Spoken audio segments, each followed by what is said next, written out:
Kerajinan perak Kota Gede, Yogyakarta adalah warisan budaya yang berkilau. Hal inilah yang membuatnya dikenal sebagai Jewelry of Jogja.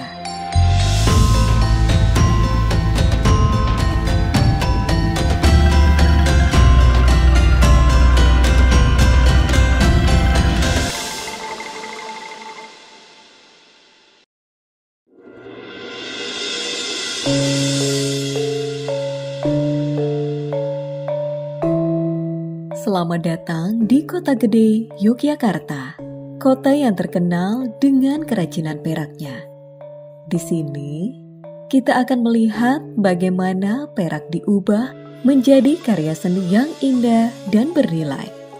Kerajinan perak di Kota Gede telah ada sejak Kota Gede menjadi ibu kota kerajaan Mataram Islam pada abad ke-16 sampai 17. Pengrajin perak di sini menggunakan teknik tradisional untuk menciptakan karya seni yang unik dan berkualitas. Sejarah yang pernah saya dengar dari Sri Margono, ahli sejarah UGM, yang mengatakan pada tahun 1900-an sampai Jepang masuk itu memang wisata orang Belanda ke Jawa itu begitu banyak sekali, dan salah satunya ke Kota Gede, mampir ke Kota Gede untuk membeli perak-perak produksi orang Kota Gede. Nah, saat itulah kita bisa mengatakan masa keemasan perak Kota Gede.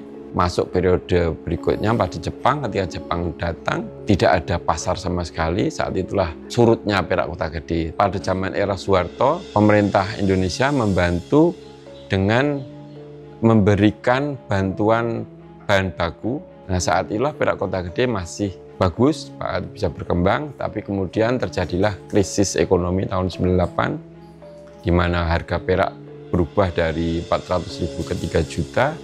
Saat itulah terjadinya istilahnya krisis ekonomi, tapi juga terjadi krisis budaya karena harga perak yang tidak terjangkau. Tahun 2008 terjadi krisis moneter internasional, di mana harga bahan baku perak pun menjadi sangat tinggi sekali, dan eksportir pun mengalami kesulitan. Pada tahun 2020, pandemi COVID sangat mematikan hampir banyak perusahaan.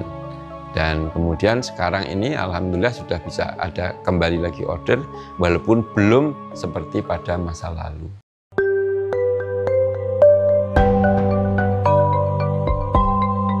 Saya kebetulan sekolah dengan jurusan logam dan perhiasan.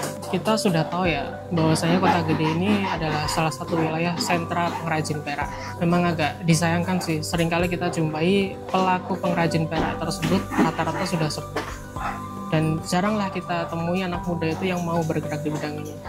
Maka dari itu saya sebagai anak pribumi lah asli Kota Gede, saya rasa saya punya tanggung jawab lebih gitu loh, untuk tak sekedar hanya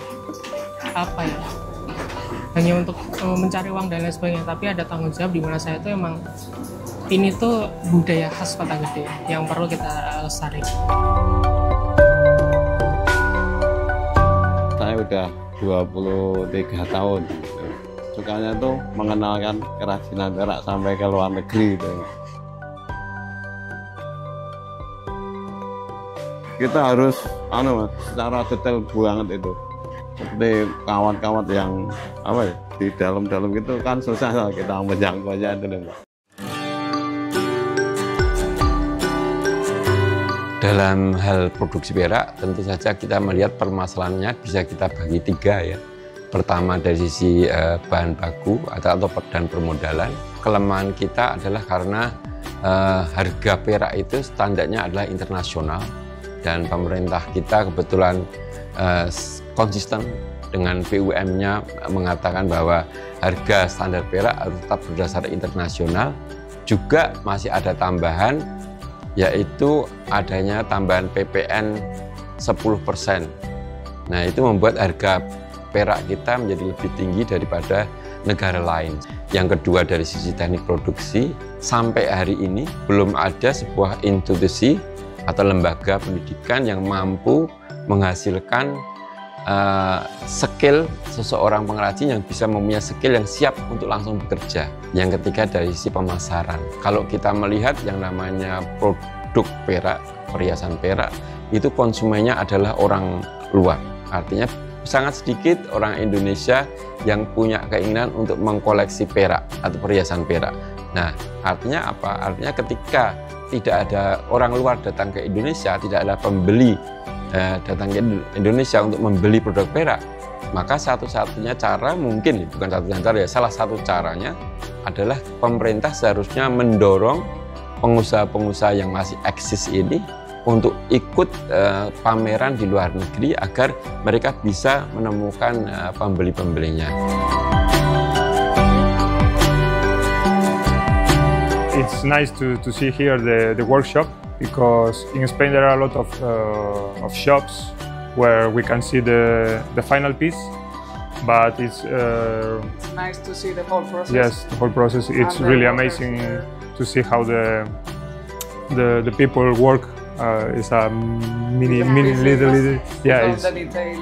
Yeah, so it's nice. It's nice to see the whole process.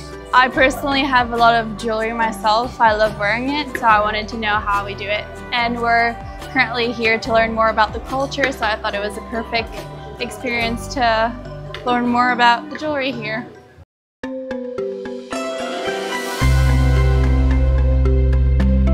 Agar perak Kota Gede ini bisa tetap eksis dan bahkan kalau bisa tetap berkembang, itu semua bisa kita lakukan apabila ada kerjasama yang baik dari antar departemen yang ada di negara ini dan kemampuan orang-orang yang terlibat di dalam produksi perak Yogyakarta. Kerajinan perak Kota Gede Yogyakarta adalah warisan budaya yang berkilau. Hal inilah yang membuatnya dikenal sebagai The Shining Jewelry of Jogja.